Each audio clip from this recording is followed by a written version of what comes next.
Boa noite. Olá, boa noite. Delator da Lava Jato é preso em operação que investiga o tráfico internacional de drogas. Há indícios de que o dinheiro do narcotráfico tenha sido entregue a políticos e agentes públicos.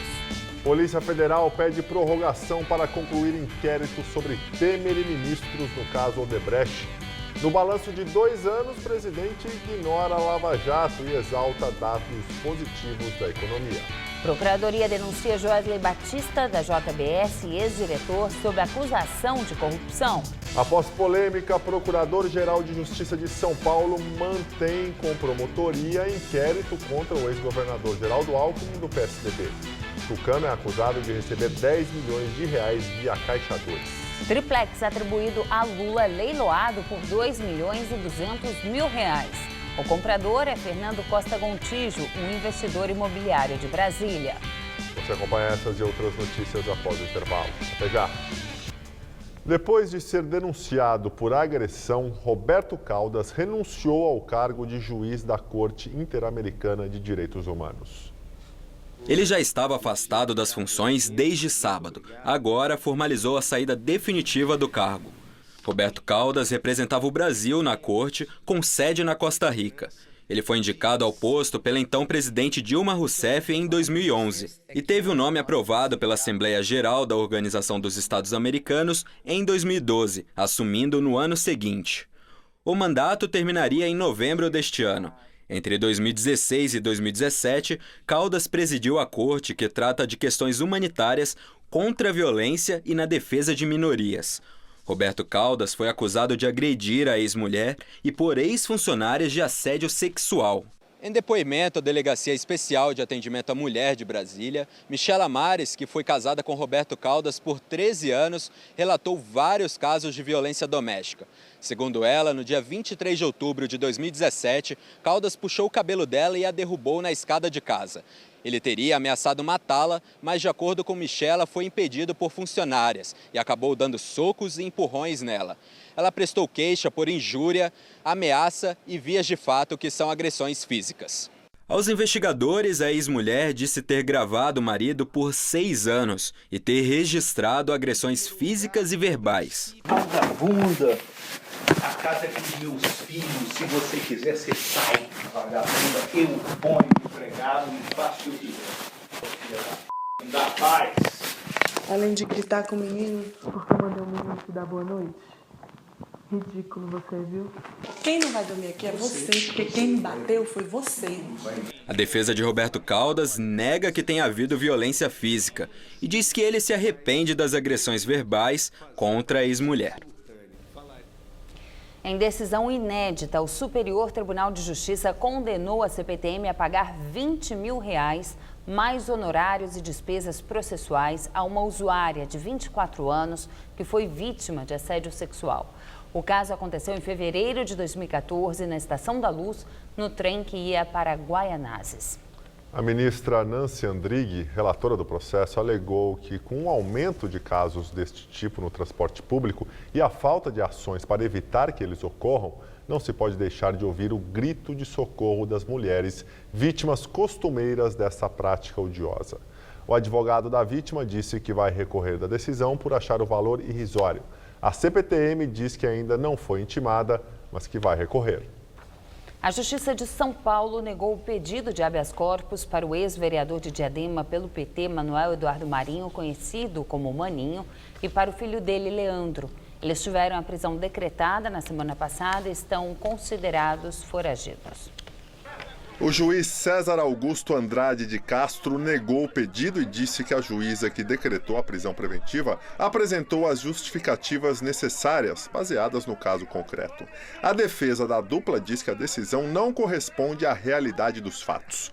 Manuel Eduardo, conhecido como Maninho, e o filho dele estavam entre os agressores do empresário Carlos Alberto Bettoni, de 56 anos. Bettoni foi empurrado por apoiadores do ex-presidente Lula no dia 5 de abril, quando foi expedido o mandado de prisão contra o líder petista. O empresário bateu a cabeça em um veículo que passava pela rua e desmaiou. Ele sofreu traumatismo craniano, foi operado e ficou 22 dias internado. O Ministério Público Federal denunciou os executivos da JBS Friboi, Joesley Batista e Francisco de Assis, acusados de subornar os membros do próprio MP para obterem informações internas da Procuradoria-Geral da República. Joesley Batista e Francisco de Assis, ex-diretor jurídico do Grupo JBS, são acusados de pagarem para o procurador Ângelo Goulart Vilela vazar informações internas da Procuradoria do Distrito Federal.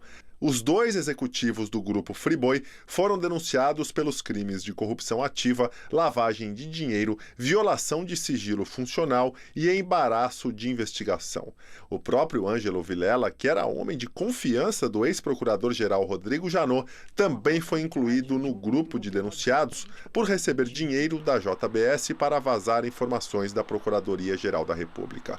A denúncia do Ministério Público Federal foi apresentada à Justiça Federal em 27 de abril e mantida sob sigilo.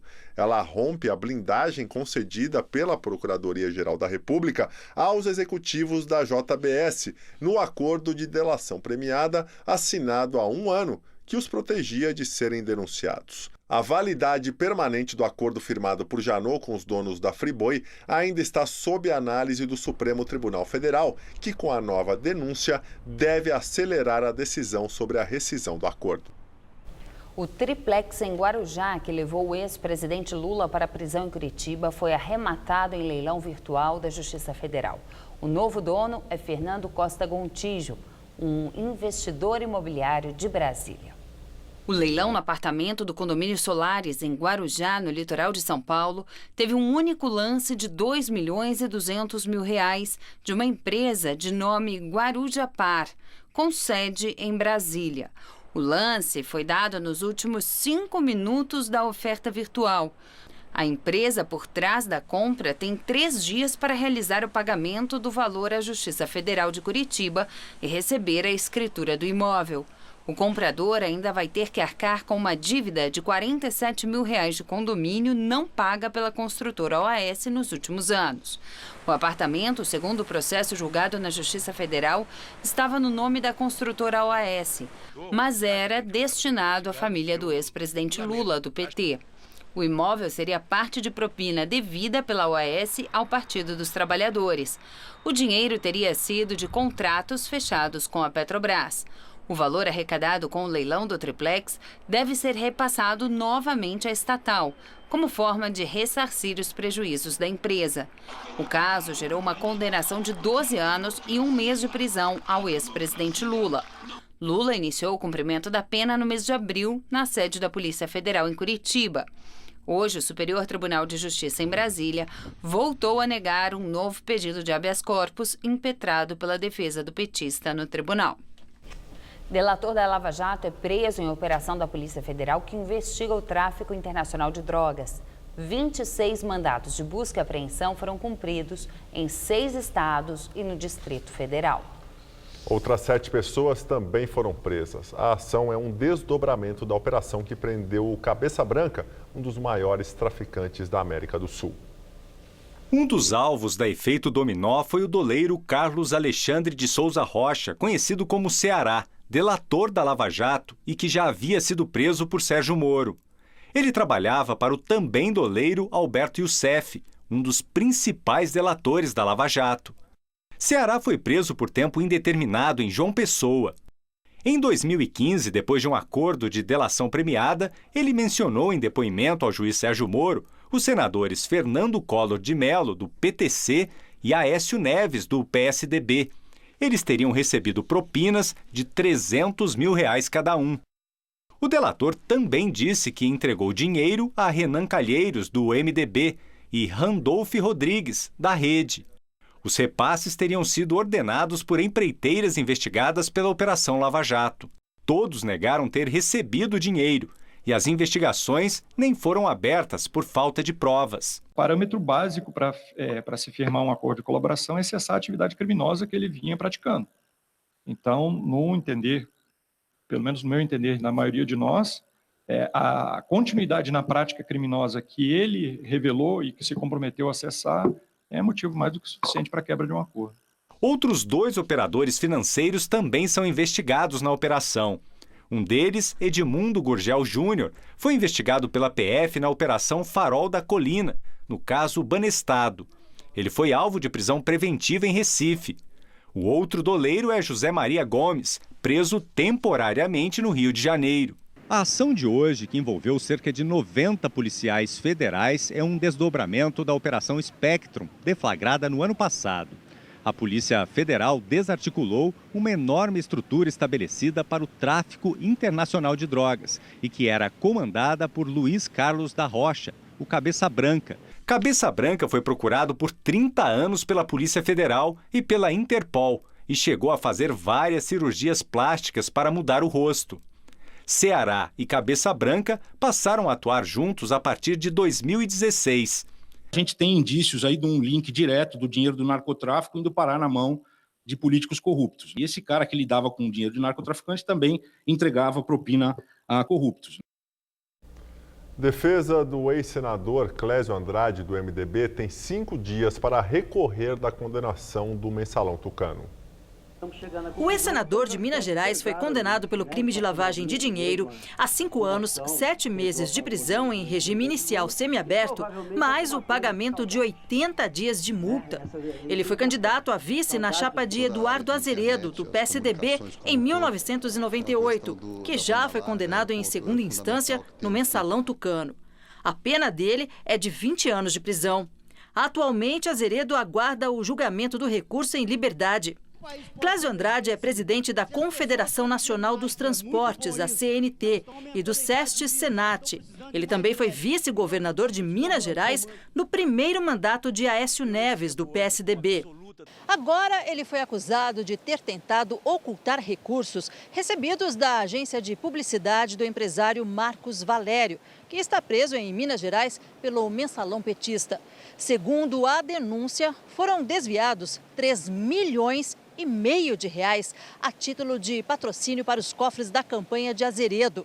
Em depoimento no ano passado, Clésio negou lavagem de dinheiro e afirmou que fez apenas Caixa 2. O processo contra ele estava no Supremo e desceu para a primeira instância após Clésio Andrade renunciar ao mandato de senador em julho de 2014. O ex-parlamentar diz que recebeu com espanto e indignação a sentença. Ele classificou de injusta, absurda e contraditória. A defesa informou que vai recorrer da decisão. O prazo de 5 dias termina na próxima segunda-feira. Depois de polêmica, Procurador-Geral de Justiça de São Paulo mantém com promotoria inquérito contra o ex-governador Geraldo Alckmin do PSDB. Na semana passada, João Paulo Ismânio tirou o caso da Promotoria do Patrimônio Público para análise a partir de um pedido da defesa do ex-governador. Os advogados queriam que Alckmin fosse investigado pela Procuradoria-Geral de Justiça. O promotor, que era responsável pelo processo, Ricardo Castro, protestou, classificou o pedido do procurador-geral como indevido e chegou a encaminhar uma representação contra o chefe ao Conselho Nacional do Ministério Público em Brasília. A devolução do inquérito para a Promotoria de Patrimônio Público foi anunciada hoje durante reunião do Conselho Superior do MP de São Paulo e foi aprovada por unanimidade. João Paulo Ismânio disse que não recuou sobre o pedido anterior. Explicou que cabia a ele a decisão sobre a competência da investigação e que, pelo novo entendimento do Supremo Tribunal Federal e do STJ, Alckmin perdeu o direito ao foro privilegiado quando renunciou ao cargo. Segundo Ismânio, é a primeira investigação sobre um ex-governador que não será feita pela Procuradoria-Geral, e sim por uma promotoria. Alckmin começou a ser investigado pelo Ministério Público de São Paulo depois que delatores da Odebrecht relataram à Lava Jato pagamentos de 10 milhões e 300 mil reais via Caixa 2 para campanhas do Tucano em 2010 e 2014. Se for condenado por improbidade administrativa, quando um agente público recebe benefícios ou vantagens em decorrência do cargo, o ex-governador pode perder os direitos políticos. São alvos do mesmo inquérito Ademar César Ribeiro, cunhado de Alckmin, e Marcos Monteiro, que foi secretário de Planejamento na gestão do ex-governador e atualmente comanda a pasta do Desenvolvimento Econômico no governo de Márcio França, do PSB. Todos negam as acusações. O Supremo Tribunal Federal começou o julgamento do deputado federal Nelson Meurer, do PP, Na semana que vem, os ministros da segunda turma vão retomar a análise da primeira ação penal da Lava Jato no STF. Nelson Meurer virou réu em junho de 2016 e está sendo julgado pela segunda turma do Supremo. Ele é acusado de participar do esquema de desvios que envolve o ex-diretor da Petrobras, Paulo Roberto Costa, a quem teria dado apoio para manter no cargo, e o doleiro Alberto Youssef.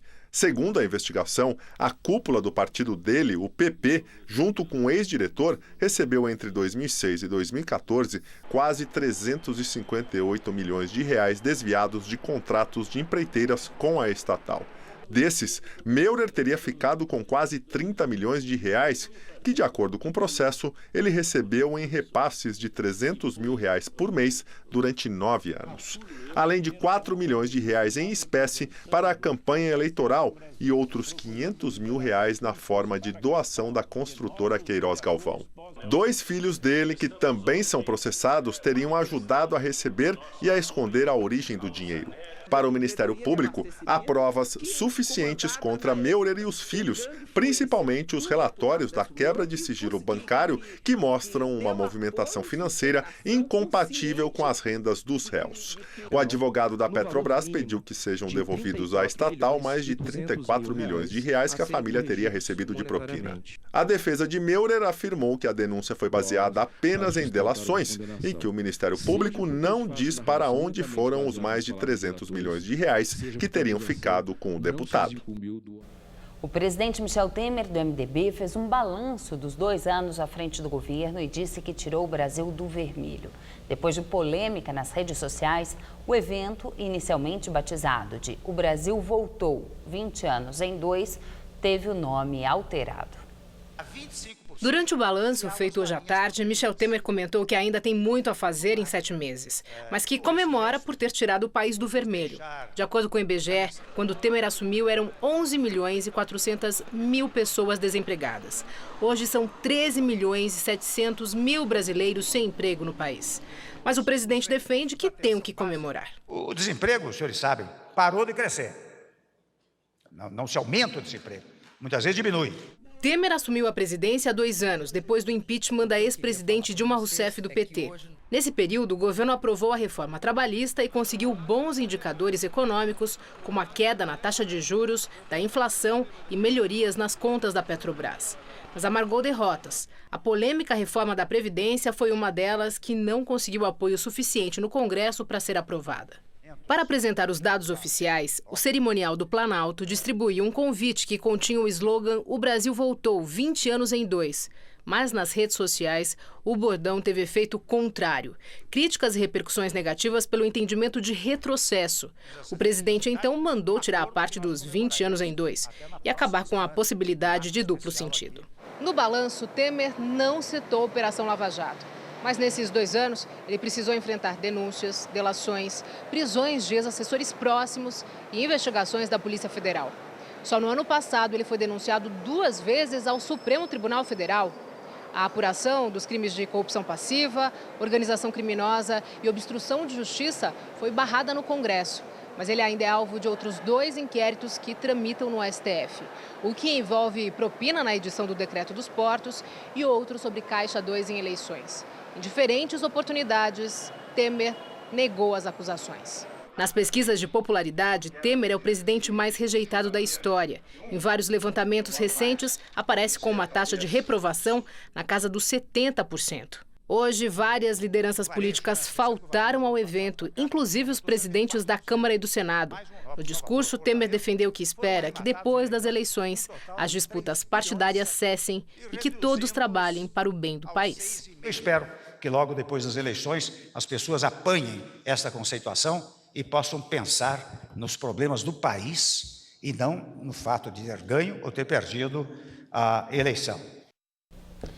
E hoje a Polícia Federal pediu mais 60 dias para concluir o inquérito que investiga o presidente Michel Temer e os ministros Eliseu Padilha, da Casa Civil, e Moreira Franco, de Minas e Energia.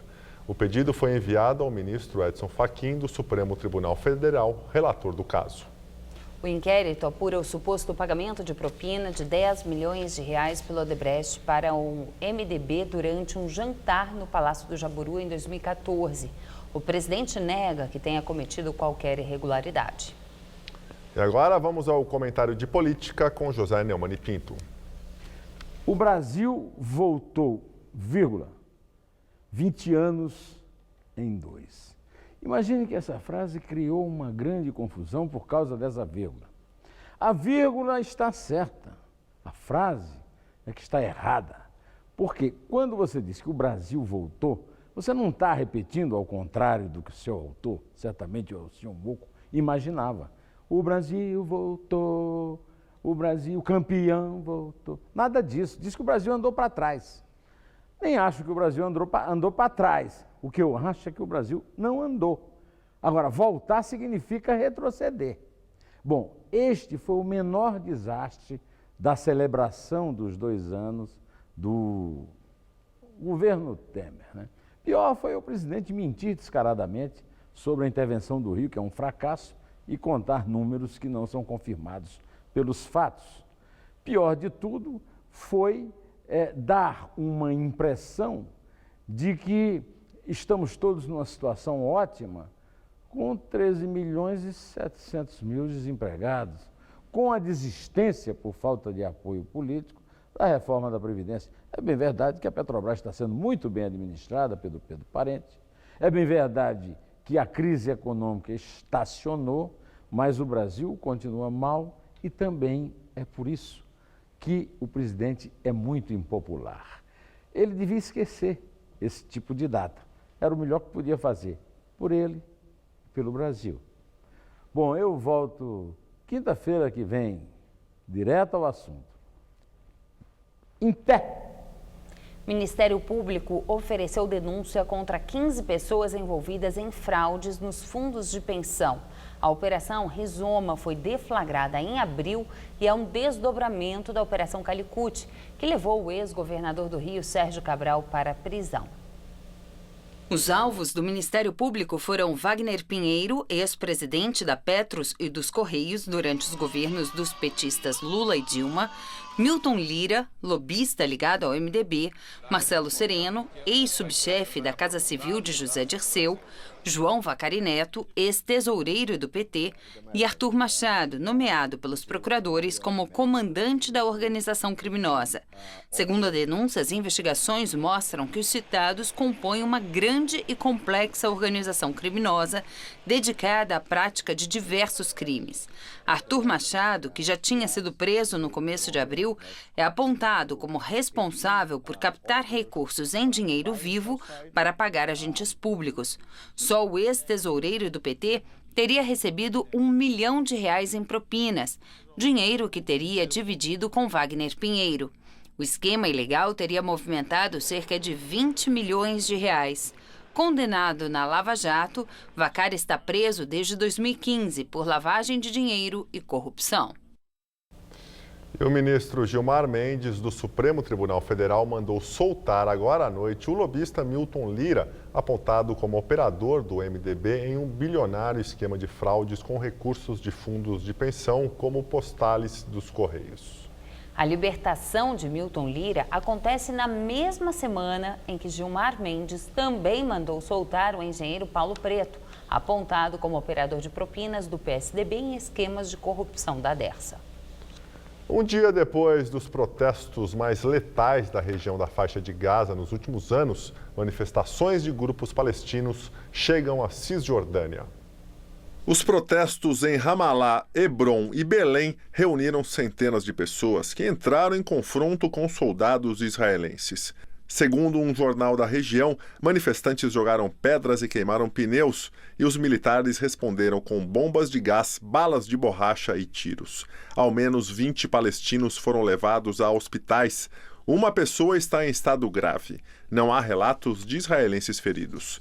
Na faixa de Gaza, mais de 4.000 pessoas participaram do segundo dia de protesto em 5 pontos próximos da fronteira com Israel.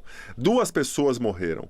Centenas também compareceram hoje aos funerais dos mais de 50 mortos nos enfrentamentos de ontem na região da fronteira de Gaza com Israel. De acordo com o governo israelense, 24 dos mortos eram militantes do Hamas, grupo radical islâmico que controla a faixa de Gaza e que Tel Aviv considera uma organização terrorista. Os protestos de hoje foram convocados para marcar os 70 anos da Nakba, quando cerca de 700 mil palestinos fugiram ou foram expulsos da região após a criação do Estado de Israel. Nas últimas 7 semanas de protestos, 107 pessoas morreram e 11 mil ficaram feridas, de acordo com autoridades de saúde. Essa escalada da violência entre palestinos e israelenses fez com que o governo da Turquia ordenasse a saída temporária do embaixador de Israel do país. O governo israelense reagiu expulsando o cônsul-geral da Turquia em Jerusalém. Ontem, o governo turco já havia chamado os embaixadores do país em Washington e Tel Aviv para consultas por conta da crescente violência depois da mudança da embaixada americana para Jerusalém. O dólar fechou em alta pelo terceiro dia seguido, cotado a R$ 3,66. A valorização hoje foi de quase 1% diante da incerteza eleitoral e do temor de que os juros nos Estados Unidos subam mais que o esperado neste ano. A terça-feira teve mais nebulosidade e algumas pancadas de chuva aqui em São Paulo. A máxima foi aos 26 graus e já voltou a esfriar agora à noite. Vamos ver com Mariana Armentano como fica o tempo entre amanhã e sexta-feira.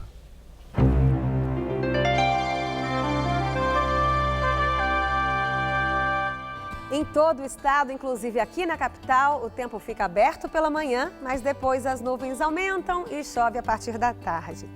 Olha só, nessa madrugada, mínima de 18 e máxima amanhã de 27 graus, com chuvas entre a tarde e a noite, até com forte intensidade, mas passageiras. Aí na quinta, deve chover só pela manhã e as temperaturas ficam entre 17 e 25 graus, com muita nebulosidade por aqui. E na sexta, os termômetros ficam ali entre 17 e 27 graus, com pancadas a partir da tarde. E eu já adianto que uma nova frente fria deve trazer mais chuvas para a capital no final de semana. Nós ficamos por aqui. A edição de hoje pode ser vista no site do Jornal da Gazeta. Muito obrigado pela companhia. Tenha uma excelente noite. Até amanhã, Juliana. Até amanhã, Gabriel. Uma boa noite para você. Fique agora com o Rony Bom. Todo certo.